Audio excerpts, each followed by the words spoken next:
عليكم ورحمة الله وبركاته. cashirkan waxaan ku baranaynaa waxaa loo yaqaano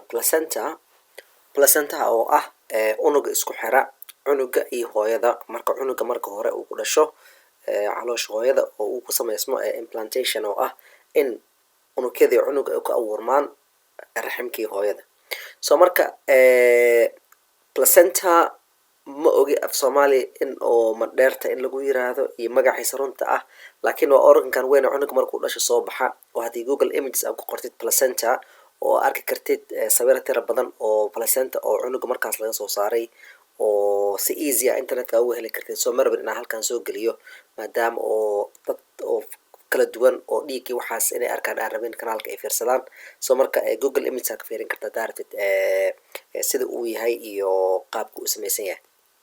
Marka waa organ oo aad iyo aad oo cajiib ah oo waxyaalaha hadda adduunyadan oo kusoo zaa'iday oo horumarka la gaaray oo medicine oo lagu dadka bini'aadamka ah lagu daaweeyo waxaa ka mid ah waxyaalo badan oo sameyn kara waxyaalihii ay sameynayeen wadnaha iyo sambabada sida mashiinyaalkan loo yaqaano ventilatorska oo loo isticmaalo dadka sambabada ka jiran iyo jira kasta dadka ay haysa maskaxda ka jiran in loo isticmaalo si dhiigood oxygen lagu gaarsiin karo. Sidoo kale mashiinkan casriga aad iyo aad casri u ah oo loo yaqaano ECMO oo ECMO wuxuu u shaqeeyaa qofkii wadnihiisa iyo sambabadiisa ay shaqeyn waayaan gaar ahaan ilmaha ayaa lagu badbaadiyaa oo haddii wadnaha iyo sambabada jiro weyn ay soo gaarto ama laga bedelayo wadnaha iyo sambabada in oo dhiiggiis oo dhan cunuga mashiin lasoo marsiiyo oo laga maarmo shaqadii uu qabanayay wadnaha iyo sambabada labadaasba. Dadka qaar xaaladood oo aad iyo aad ay u liidan tahay oo loo isticmaali karo ECMO, laakiin waa device ama mashiin aad iyo aad qaali u ah oo centraal qaar oo specialist oo kaliya xataa wadamadan oo dhaqaalahood uu fiican yahay. Wadankan UK dhowr asbitaal oo kaliya ayaa laga helaa ECMO hadda gobolkan oo gobolo badan ayaa jira maxaa oo hal center oo kaliya laga helo oo asbitaal uusan yaalin oo haddii qof uu xanuunsado asbitaalkaas specialist ah loo bedelo oo lagu siin karo ECMO. Sidoo kale dialysis waa mashiinkan dadka kaliyahood ay dhinteen oo jirkood lagu sifeeyo. Marka waxa cashirkan ugu bilaabayno mashiinkan horumarkan adduunyada uu gaaray oo ECMO iyo dialysis oo lacagta tirada badan ay ku baxdo oo intaan la eg oo macnaha waxa tilmaameynaa in placenta oo organkaas yar ee kasoo baxa caloosha hooyada cunuga markuu dhasho in uu qaban karo shaqo ka fiican shaqooyinka ay qabtaan mashiinkan isagoo u qabta si efficient ah oo macnaha oo aan la qiyaasi karin qaabka uu qabto. Marka example uu qabto waxaa ka mid ah in cunugii uusan u baahnayn inuu isticmaalo wadnihiisa, inuusan u baahnayn inuu isticmaalo sambabadiisa, inuusan u baahnayn inuu isticmaalo kaliyaashiisa, xataa inuusan u baahnayn hormoonyaasha qaar oo uu sameeyo jirka oo placentaha uu sameyn karo shaqadii uu qabanayay sambabka oo cunuga oxygen uu siin karo, inuu qaban karo shaqadii oo kalida oo wasaqda jirka oo laga saari karo, inuu qaban karo shaqadii hormoonayaalka, in oo raashinkii cunuga la siin lahaa uu soo mari karo cunugii uu gudbin karo. Marka wuxuu qabanayaa wax walbo oo faleebooyin u baahnaan lahaa oo qofkii xidid in laga siiyo raashin oo xidid in laga siiyo oo qofkii u baahnaan lahaa sambabadiisa iyo xididadiisa meel kale lasoo marsiiyo. Marka organ waxaan kusoo koobi karna ma ahan awoodda uu leeyahay iyo qudrada oo rabbigan abuurtay oo aan la qiyaasi karin macnaha organ oo nagu qaadanayo waa maalmo iyo bilooyin ku qaatay scientistayaal iyo sanooyin tira badan in ay fahmaan shaqada uu qabto sida uu qabto oo ah qaab oo aad iyo aad u tira badan oo research tira badan oo hadda aan geli doonin. Laakiin waxaa kaliya aan tilmaameynay oo ay tahay cashirka aan ku bilaabanay in wax yar aan isla fiirino awoodda uu leeyahay placentaha iyo shaqooyinka uu qabto heerka ay leeyihiin. Marka cunuga markuu abuurmo maalmaha ugu horeysa cashir waxaa jira aan ku barnay embryology haddaadan embryology aqoonin oo channelka ku jira ama meelo kale haddaa kusoo baratay embryology oo ah qaabka cunuga uu sameysmo maalmaha hore. Marka cunuga marka uu sameysmo maalinta shanaad ayaa wuxuu u kala baxaa laba qayb oo ku wareegsan koobaaba kor ah iyo qayb unugyo oo gudaha ku jira. Qaybadan unugyada gudaha ku jira marka wuxuu sameynayaa cunugii dhalan lahaa qaybtan banaankane waxay weerarayaan raximka hooyada. Saan arkayna marka cunuga marka uu caloosha ku dhex sameysmo wuxuu weerarayaa waa sida oo microbe ama bacteria oo soo weeraraysa oo kale jirka oo weerar kusoo qaadaysa in uu weerarayo raximka oo hooyada uu ku abuurmayo oo dhaawac weyn u gaarsiinayo raximkii hooyada si uu u abuurmo. Marka labada qayb u kala qaybsamayo kuwa kore waxay weerarayaan raximkii hooyada, kuwan gudahan waxay sameynayaan cunugii. Marka saan u yahay oo dhexdan eberka ay tahay ayaa waxaa loo yaqaanaa blastocyst. Marka unugyadan oo kor ku dul wareegsan ayaa waxaa loo kala qaybiyaa laba qayb. qayb loo yaqaano cytotrophoblast iyo kuwa loo yaqaano syncytial trophoblast. muhiimada ay leedahay waxay tahay labadan nooc oo unugyo ah oo ah kuwa banaanka ku dul wareegsan oo aan ahayn kuwa gudaha ku jira oo aan dhahnay waxay sameeyaan unuga. marka labadan oo banaanka ku yaal waxay weeraraan raximkii. markay weeraraan waxaa ka dhex samaysmaya waxa loo yaqaano placentaha marka unugyadan ayaa badanaya oo aad u tiro badanaya ayagoo ku dhex beermaya endometriumka oo hooyada. endometriumka oo ah qaybta hore macnaa unugyada oo dhexda soo xiga oo hooyada raximkeeda oo cashir hore aan ku baranay qaabka uu sameysaya endometriumka. markii ay weeraraan waxaa samaysmaya nidaam oo ah sidoo berkado oo biyo ku shubmaya haddii masaajidka oo kale meelaha lagu weyse qaato oo berkadaha oo kale oo biyaha ay dhex yaalaan oo dadka ay soo qaataan ku weyse qaataan oo markii hore la isticmaali jiray intaan tubooyinka la helin ka hor. wuxuu u eegaya marka placentaha berkad biyo ay ka buuxdo. cunugana marka unugyadiisa oo kuwan cytotrophoblast iyo syncytial trophoblast waxay noqonayaan waxyaalo dhaadheer ama tubooyin dhaadheer oo dhex yaala berkadahaas oo kasoo qaadanaya waxay nafaqa ah dhiig marka oo meesha ku dhex daatay ayuu kasoo qaadanaya. marka placentaha haddaa rabtid sigar yar macnaa u fahamtid qaabka u shaqeeyo macnaa waxa misaal ahaan uga soo qaadan kartaa meel biyo ay ka dhex buuxaan oo noqon kara berkad ama meesha lagu qubeysto oo tabka ah oo biyo laga buuxiyey oo dhexdiisana ay imaadeen waxyaalo oo sida oo geed macnaa geedaha geedka caleentiisa dhaadheer oo ku dhex jirta meeshaas oo kasoo qaadanaysa waxay nafaqa ah laakiin aysan isdhexgalaynin unugyadii oo cunuga iyo unugyadii oo hooyada. marka qaabkan waayo qaabku aan sheegayno inta ayaa waxaa imaanaya macnaa xididkii weynaa oo hooyada wuxuu dhiigga ku dhex daadinayaa meeshaan oo ah meel eber ah oo sida berkad biyo oo kale ah. meeshaan waxaa ku dhex jira xididadii cunuga ka yimid. hoostan waxaa kasoo qaadaa inuu yahay macnaa umbilicuska oo umbilical arterieska ay ku dhex jiraan iyo umbilical veinska. kadib xididadaas waxay soo dhexgalayaan waxaan soo taagtaagan waxaa sameeyey unugyadii waxa kor aan soo sharxnay oo ah cytotrophoblast iyo syncytial trophoblast. kadib dhiiggan meeshaan dhex buuxa ay ka qaadanayaan waxay u baahan yihiin glucose haday u baahan yihiin hadday amino acid u baahan yihiin wax walba u baahan yihiin meeshaan ayuu dhex galayaa. waxay wasaqo cunuga ka yimid sida carbon dioxide oo kale ama ammonia ama urea inta ayuu kasoo dhex baxaya wuxuu kasoo dhex darsamayaa meeshaan dhiiga oo hooyada. marka dhiiggii oo nafaqada waday meeshaan ayuu kasoo dhex daadanayaa. markii cunugii waxay nafaqa uu ka qaatay wax wasaqa uu kusoo daray wuxuu raacayaa xididka veinka oo hooyada. saan arkayna marka meeshaan oo structurekan u samaysan oo waxaa loo yaqaana marka chorionic villi oo ah fara soo taagtaagan oo kale macnaa villi waa fara oo kale faraha soo taagtaagan oo ay sameeyeen unugyadii cunuga oo ah macnaa qaabka oo placentaha uu samaysan yahay ayaa ka mas-uula marka inay isweydaarsadaan wixii nafaqa ah iyo wixii wasaq ah oo cunuga wasaqdiisan uu ku dhex daadiyo dhiiggii hooyada kadibna uu qaado kadibna wadnaha oo hooyada uu tago keliya lasoo nadiifiyo iyo wixii oxygen ahaa oo hooyada oo systemkeed oo ka yimaada oo soo dhex gala meeshaan. marka qaabkan haddana waa sida waxaan hadda aan sharxaynay uu sharxayaa. marka hore waxaan soo sharxnay unugyadii oo cunuga oo ah macnaa cytotrophoblast iyo syncytial trophoblast inay sameeyaan wax fara oo kale usoo taataagan oo weerara oo dhexgala endometriumka ah. waa waxaan marka farahan oo arkayno farahan soo taataagan ayaa waxaanu tilmaamayaa sawirkan markii ay soo dhexgalaan marka endometriumka ayaa waxay sameynayaan sida berkad oo kale oo waxaanay ku tilmaamayaan sawirkan xididadii hooyada waay meeshaan.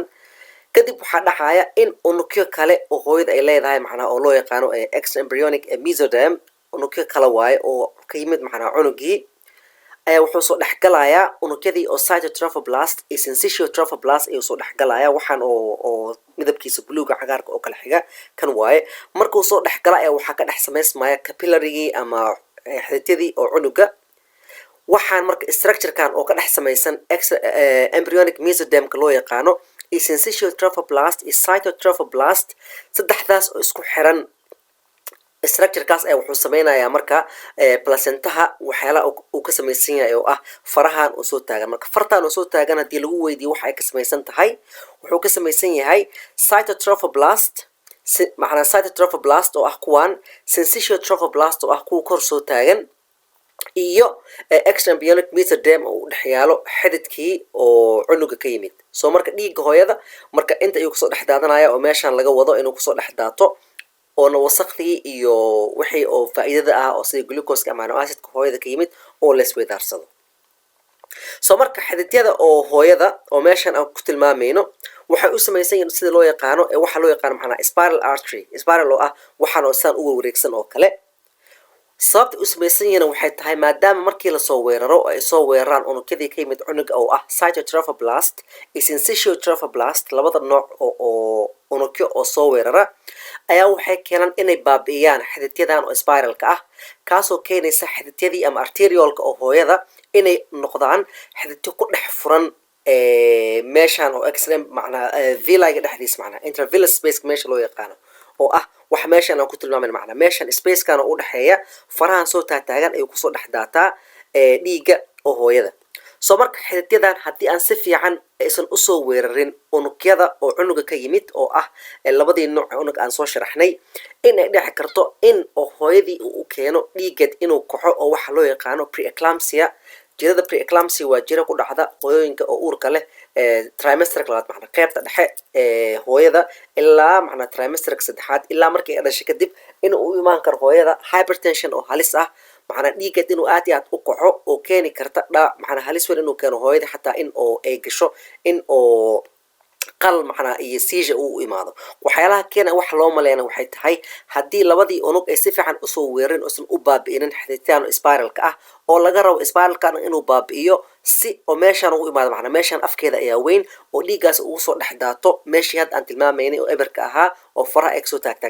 taagnaayeen. soo marka spiral artery ayaa loo yaqaanaa, waana xididyada waaweyn ee raximka dhiigga keena. macnaha uterine artery-ga ayaa si yaraada macnaha markii artery uu yahay kadib arterial ayuu noqonaya kadib capillary ayuu noqonaa. marka arteriolskan ayaa la baabi'inayaa oo wareegsan si ay iskugu dhex furmaan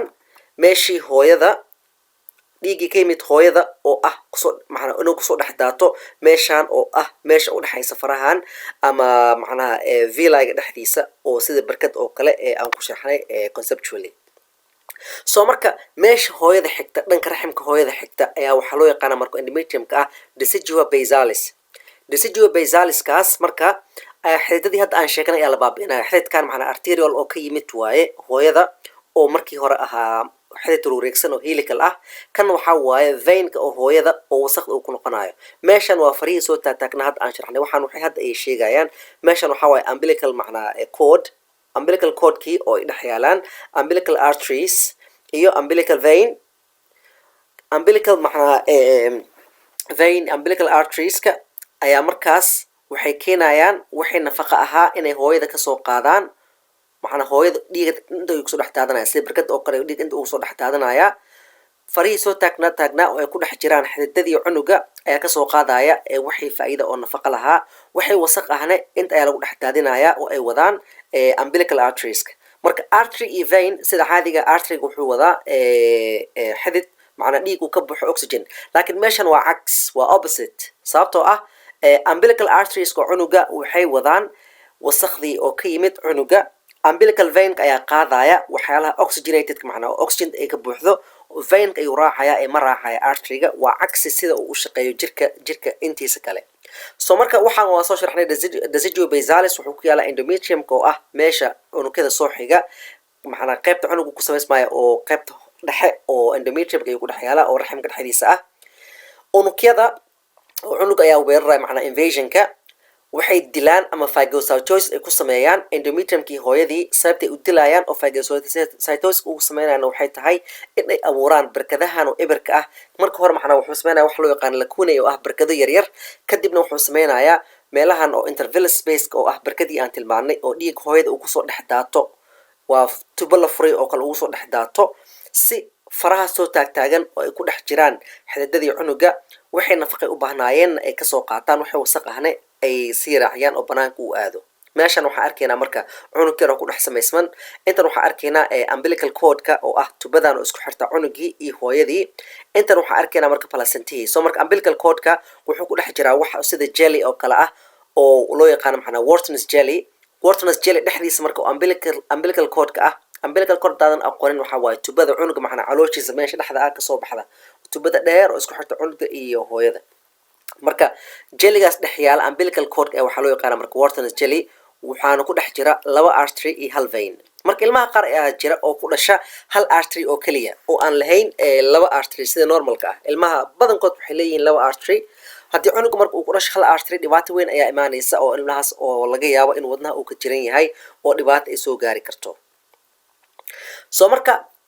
saan soo sheegnay xididdo waaweyn ayaa quudinaya meelahaas oo sida barkadaha oo kale u tilmaanay oo dhiig uu soo dhex daato.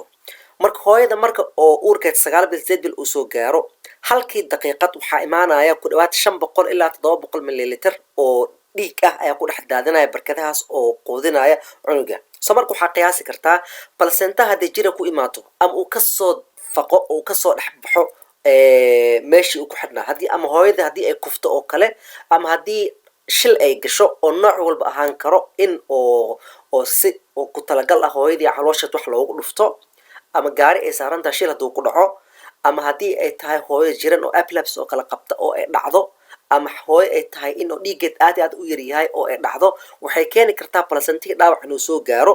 taasoo hooyada dhiiggeed keeni kara dhiig badan in ay lumiso ay lose garayso. waxaa amini kartaa 500 ilaa 750 mililitr dhiiggaas imaanaya haddii uu ku dhex daato hooyadii inay degdeg u dhiman karto u baahan tahay in si degdeg ah lagu badbaadiyo hooyadaas oo lagu siiyo dhiig oo degdeg ah qalin degdeg ahna lagu sameeyo cunug loogu soo saaro haddii oo placenta uu kasoo faqo oo kale raximkii ama haddii raximkii uu qarxado oo hooyo ay tahay ilmo badan dhashay oo ilmihii ay kasoo bixi waayeen ama muddo badan ee fulinaysay oo raximkeed uu qarxay. waxaasoo dhan marka hooyooyinka badanaa waxay u dhintaan waa dhiigbax. dhiigbaxaasna waxaa sabab u ah dhiigan tirada badan oo barkadahaas ay ku shubmayaan oo cunuga unugyadiisa ay sameeyeen. soo marka waxaa cajiib ah inkastoo barkadahaas ay ku shubmayaan cunuga dhiiggiisa in dhiigga oo hooyada iyo dhiigga oo cunuga marna aysan isku milmeynin. sababta waa cajiib. waxaa u malaysaa hooyadii cunuga maadaama oo hal meel macnaa oo caloosha hooyada cunug uu ku jiro in dhiiggii hooyada iyo dhiiggii oo cunug inay isku milmayaan, laakiin waxaa u dhexeeya saan soo aragnay farahaas oo cunuga aysan marna kulmaynin oo cunug waxyaalaha u baahan yahay ay ku yaalaan macnaa sida albaabyaal receptoro oo loogu talagalay inay ilaaliyaan meeshaas trophoblastic macnaa side trophoblast iyo syncytial trophoblast waxaas oo farta oo kale oo villi ay sameeyeen in uu yahay xad kale celinaya labada dhiig inaysan isku milmin. dhiig hooyada barkadaas ayuu ka buuxaa oo uu kusoo dhex daadanaya cunug waxyaalaha uu kaga baahan yahay oo kale albaabyo ama receptoro mucayan ayaa jira oo gudaha usoo gelinaya wuxuuna leeyahay waxyaalo badan oo ilaalinaya waxay wasaqa waxay aan la rabin oo dhan oo hooyada ah ama unugyadii hooyada ah in aan loo soo gelin cunuga oo cunugana sidiisa asagana waxyaala uu ka samaysan yahay unugyadiisa inaysan hooyada u gudbin. sababtoo ah taas hadday dhacdo waxay dhici lahaa in immune system hooyada uu soo weeraro cunugii uu dilo. sababtoo ah hooyada iyo cunuga inkastoo hooyadiis ay tahay waa laba individual macnaa waa laba shakhs oo kala duwan oo macnaha chromosomkood uu kala duwan yahay maadaama cunugii chromosomka oo uu leeyahay oo aabihiisa qayb ka mid ah oo 50% oo kaliya uu yahay hooyada waa laba qof shakhsi oo kala duwan macnaha oo DNA good oo immune reaction uu keeni karo macnaa jirka difaaciisa inuu soo weerari karo ma isku milmaan xuubkaas ayaa kala xirinaya oo kala xiraya oo placenta marka waa warshad soo saarta hormoon tira badan saa arki doono hormoono aad u kala duwan nafaqadaasna cunuga quudisa oo waxyaalo badan ka caawisa sidoo kalena ah xijaab ama xad booda oo kala xira hooyadii iyo cunugii. soo marka waxyaalaha iskaga gudbi karaan marka placentihii iyo hooyada dhiigeed oo kusoo dhex daatay chorionic villi-gaas waxyaalaha oo ugu muhiimsan cunuga u baahan yahay waxaa kow ah oxygen ama gaasyaalka cunuga u baahan yahay waxay ku xiran tahay inta oxygen ee dhex taala barkadii oo biyaha ahayd oo hadda aan soo sharaxnay intervillous space inaan ka wadno macnaa meeshii oo fara ay kasoo taagnaayeen inta dhiig oo ku dhex daadanaysa oxygen ayaa kasoo baxaysa ee wuxuu dhex galaya cunugii inta u baahan yahay. marka haddii dhiigga oo imaanaya oxygen ay ku yar tahay macnaa hooyada oxygen hadduu yaraado taas waxay dhibaato ku keenaysaa cunugii in oxygentiis oo u gudbilaad u yaraado. sidoo kale haddii cunugii wuxuu u baahan yahay glucose ama carbohydrate aad u tiro badan carbohydrate u baahan yahay glucose-ka ah oo ugu badan waxaa keenaya facilitated diffusion waxa loo yaqaano oo ah in waxyaalaha oo oxygen gudaha loo geliyo waxaan loo baahan banaanka loo saaro macnaa simple diffusion iyo facilitated diffusion cashar kale aan ku baranay oo cashirkan aan ku baranaynin. soo marka glucose gudaha ayaa lasoo gelinaya asagoo lasoo raxsiinaya waxyaalo kale oo loo baahan yahay macnaa electrolyte oo potassium ama sodium unug u baahan yahay gudaha in loo soo geliyo. sidoo kale waxyaala waxaa jiro oo aan la rabin oo gudaha iska soo geli karin sababtoo ah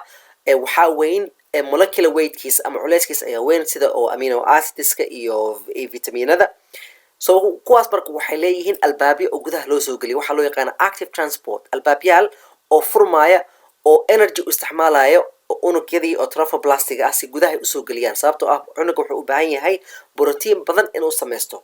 Borotiinkaas marka tirada badan banaanka ayuu kaga imaanayaa oo hooyada macnaa dhiigeed ayuu ka imaanayaa iyo vitaminadii oo gudaha usii galaya. Active transport ayaa sameynaya oo ah in energy u isticmaalaan inay gudaha usoo geliyaan. That's why marka placenta wuxuu isticmaalaa glucose aad u tiro badan ku dhawaad 50% inta glucose oo tagta raximka si cunuga loogu quudiyo. Placenta ayada naftirkeeda ayaa isticmaasha sababtoo ah shaqada ay qabanayso waa shaqadan arkeyno, waa warshad soo saaraysa hormoonka, waa warshad oo motor weyn oo shaqeynayo waaye oo waxyaalihii cunuga u baahnaa gudaha usoo saaraya wixii aan loo baahnayn banaanka u saaraya. That's why marka glucosekaas oo loo baahan yahay oo la rabo in lagu sameeyo active transport oo ah waxyaalihii oo hooyada loogu baahnaa oo amino acidska iyo vitaminka iyo waxyaalihii kale muhiimka ahaa gudaha in loo soo saaro oo energy loo isticmaalo. waxaa kaloo la isticmaalo waxaa loo yaqaana pinocytosis oo ah in oo waxyaalihii hooyada oo dhiigga dhex yaalay sida oo muxuu ahaa antibodies macnaa waxyaalaha proteinada oo difaaca jirka loo isticmaalo sida macnaa IgM, IgG, laakiin waxa kaliya oo laga soo qaato hooyada waxaa waaye IgG. haddaadan aqoon immunology waxaa jira cashir aan ku barnay immunology waxay kala yihiin IgM, IgG iyo antibody waxa uu yahay waa borotiino oo jirka uu iskaga difaaco waxyaalaha soo weerara bacteriyada iyo viruseska waxay la mid ah. So marka asana waa lasoo liqa unugyada oo trophoblastic ah ayaa soo liqa oo banaanka ay kasoo liqaan gudaha ay usoo geliyaan cell membrane-kooda kadibna waxay usii gudbiyaan cunuga. sidoo kale placenta waxay samaysaa wax loo yaqaano electrolyte regulation macnaa inta sodium iyo potassium iyo calcium iyo magnesium wax walba oo loo baahan yahay electrolyte regulation ayaa lagu sameeyaa si oo qaab oo xadidan oo cunuga uu ku noolaan karo oo kaliya loo sameeyo. sidoo kale wasaqda cunuga uu soo saaro carbon dioxide, urea, wax walba macnaa ammonia oo cunuga uu soo saaro banaanka ayaa loo soo gudbinaya oo unuga wuxuu leeyahay receptoro iyo membrane receptoro aan dhahnay iyo albaabyo loogu talagalay inay ka baxaan oo ay ugu darsamaan dhiiga oo hooyada si banaanka loogu saaro oo uu raaco venuska oo macnaa venuleska hooyada kadibna keliyihii hooyada ay soo sifeeyaan. So marka warshadaas marka oo isticmaalaysa glucose tira badan hoolaha ay qabto waxaa ka mid ah inay soo saarto waxaa loo yaqaano human chorionic gonadotrophin oo ah hormoon oo cunuga maalmaha ugu horeeya ama isbuucyada ugu horeeya oo u sameysmo, hormoon oo u sheegaya ovariga inuu soo saaro progesterone. cashirkan ka horeeyay waxaan kasoo baranay oo ovary oo genesis spermatogenesis aan baranay waxaan kusoo baranay markii ovary uu soo saaro macnaa ukunta ovulation ay samayso in oo unugyada soo hara oo follicle-ka ah oo loo yaqaano corpus luteum inay soo saaraan progesterone. haddii hooyada uur ay qaado uurkaas la qaaday unugyadii oo cunuga ayaa waxay soo diraan marka hormoonkan oo HCG-ga ah si oo ugu sheego corpus luteum progesteronka inaan la joojinin oo lasoo saaro sababtoo ah progesterone waa hormoon aad iyo aad muhiim ugu ah raximka ama endometriumka in oo cunugii uu soo dhaweeyo oo cunugii uusan noqonin dhacis uusan kasoo bixin calooshii hooyada oo uu noqdo raxim diyaar u ah uurkii inuu sii wado. sidoo kale wuxuu soo saaraa placentaha hormoonkan loo yaqaan macnaa human placental lactogen ama HPL kaasoo asagana keena in hoos uu dhigo insulinta hooyada si glucoseka cunuga uu heli karo aad iyo aad u badan sababtoo ah insulinta hooyada wuxuu hoos u dhigayaa inta glucose hooyada jirkeed ku jira.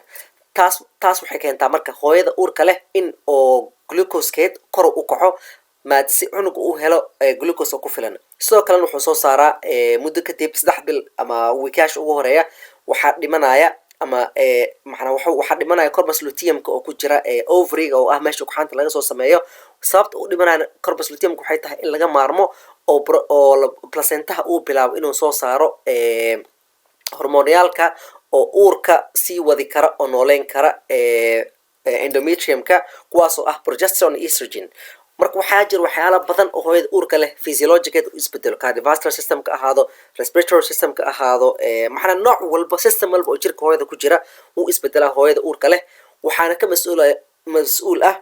hormoonadan oo loo yaqaan marka progesterone iyo estrogen-ka ah oo keenaya in cardiovascular systemka hooyada in uu bato inta dhiigga jirkeeda ku jira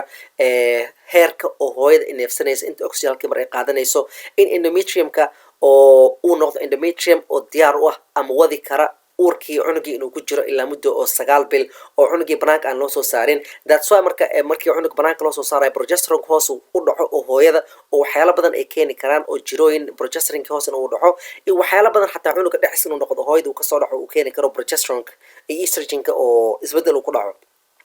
waana labada hormoon oo daawooyinka loo isticmaalo dadka uurka inay iskaga ilaaliyaan oo isku jiraan. daawooyinkan tirada badan uurka la iskaga ilaaliyo adduunyada aad iyo aad ugu batay hadda waxay ka kooban yihiin ima progesterone ama laba daawo isku jirta oo ah estrogen iyo progesterone oo proportion kala duwan leh. macna proportion waxa arkaysaa estrogen oo uu badan yahay progesterone oo yar. sababtan waxay tahay waxay isku dayayaan in jirka ama maskaxda u malayso in hooyada uur ay leedahay. sababta hooyada uur markay leedahay placenta ay wuxuu soo saaraa progesterone iyo estrogen kaasoo lagu nooleynayo endometriumka ama raximka hooyada. marka haddaa isku daydid marka in oo daawo siisid qoftii dumarka ahaa oo iska dhigaysa intii progesterone oo qofta markay uurka lahayd oo kale iyo estrogen maskaxda waxay u fahmaysaa marka in oo uur uu jiro meeshii raximkeena. marka waxaa laga yaabaa in oo dumarka qaadanaya in aysan xataa u imaanin periodka oo bishii maadaama oo raximkii iyo maskaxdiiba kulli macnaha ay ku sirmaayaan inay u maleeyaan in uur ay leedahay hooyadii oo taasoo keenaysa marka hooyadii uur inaysan qaadanin. sababtoo ah waxaan la soo daynaynin waxa loo yaqaano follicle stimulating hormone iyo hormone cashir hore ayaan kusoo baranay oo endometrial cycle aan ku baranay waxyaalahaas iyo sababta ay ku dhacayaan. soo marka jirooyin badan ayaa jira oo placentaha saameyn kara. cashiro kale ayaan ku baran doonaa. waxaa kamid ah jiradan preeclampsia oo xerka hore aan soo sharaxnay oo ah hypertension oo aad iyo aad u daran iyo proteinuria macnaa in protein hooyada oo kaadaad lagu arko. preeclampsia marka waxaa keena oo loo maleeyaa macnaa si fiican looma wada oga waxyaalaha keena preeclampsia laakiin waxaa loo maleeyaa in oo xididadii aan soo sheegnay oo warwareegsana oo hooyada oo loo yaqaano spiral arterieska inaan si fiican loo burburinin oo unugyadii cunuga ka yimid aysan u burburinin taasoo keenaysa in xididadii marka oo constrict ay yihiin ama macna ay yar yihiin oo dhumucdiisa ama diameterkood uu yar yahay kaasoo keenaya in oo pressure badan uu saaran yahay oo hypertension hooyadii uu ku keeno. sidoo kale waxaa jira waxa loo yaqaana placenta previa oo ah in placenta uu ku dhex samaysmo meesha hoose oo kanaalka oo cervixka uu xiro ama agtiisa uu ku yaalo taasoo keeni karta dhiigbax oo hooyada inuu keeno dhibaatooyin badan. sidoo kale waxaa dhex karta placental abruption oo ah in placenta ay kasoo foqdo raxmkii hooyada kaasna dhibaato badan ayuu keenaya oo hooyadii inay dhiigbax u dhimato maadaama oo dhiig badan uu imaanayo raxmkii. sidoo kale waxaa dhex karta placentaha waxaa loo baahan yahay endometriumka oo keliya inuu ku awarmo. endometriumka waxa waaye markaa fiirisid raxmka hooyada wuxuu ka kooban yahay dhowr layerka ugu hooseeya marka oo xiga meesha cunugu ku samaysmaya waxaa loo yaqaana endometrium. haddii marka ay dhacdo in oo endometriumki uusan ku samaysanin oo muruqa meeshuu ku yaalay oo myometriumka uu sii gaaro in dhibaato ay keeni karto. marka waxa loo yaqaano waa placenta accreta oo ah in oo placentaha ay gudaha usii gasho endometriumka hoostiisa ay sii gasho macnaha oo ay sii gaarto muruqii. incretana waa haddii ay kusii faafto macnaha waa degree oo heerka uu gaarsiinsan yahay faafitaanka oo placentaha ama unugyada oo cunuga oo ku faafaya endometriumka. increta iyo percreta waa halis sababtoo ah placentahi oo ah unugyadii cunuga ka yimid macnaa sida trophoblast iyo syncytial trophoblast waa unugyo oo sida immune systemka oo kale wax weerari kara oo dhexgeli kara hooyada endometriumka. waxaa dhex karta marka in signalkii ay lumiyaan marka calaamadihii ay iskugu sheegayeen in endometriumka ay ku koobnaadaan in uu qaldamo taasoo keenta inay sii faafaan oo ay gaaraan muruqii oo raximka xataa ay dhex karto inay sii faafaan oo ay gaaraan kaadihaysta ama bladderka. sababtoo ah waa unugyo oo specialized ah oo waxyaalo oo badan qaban kara oo weeraritaan sida bacteriada oo kale wax u weerari kara. sidoo kale waxay muhiim u tahay placentaha waxaa loo yaqaano drug transfer oo ah macnaa qofka hooyada uurta leh mar walba waxaa loogu taliyaa daawo inaysan isticmaalin oo halis ay tahay in oo hooyada oo cunuga dhaawac u gaari karo. marka placentaha waxay xadidaa waxyaalihii daawo oo ama sun oo halis ah cunuga inay u gudubto. daawooyinka qaar marka waxay u gudbi karaan placentaha oo dhaawac ay gaarsiin karaan cunugas. daawooyinka qaarne si oo safe ayaa loo isticmaali karaa oo placenta aysan ka gudbayn. so marka waxaa muhiim u ah qofta hooyada uur kale inay la tashato qof oo muxuu ahaa clinician ah si oo daawo oo dhaawac gaarsiin karta cunugeed ama ayada dhaawac gaarsiin karta oo dhibaato u keeni karta hooyada uurka leh inaysan isticmaalin.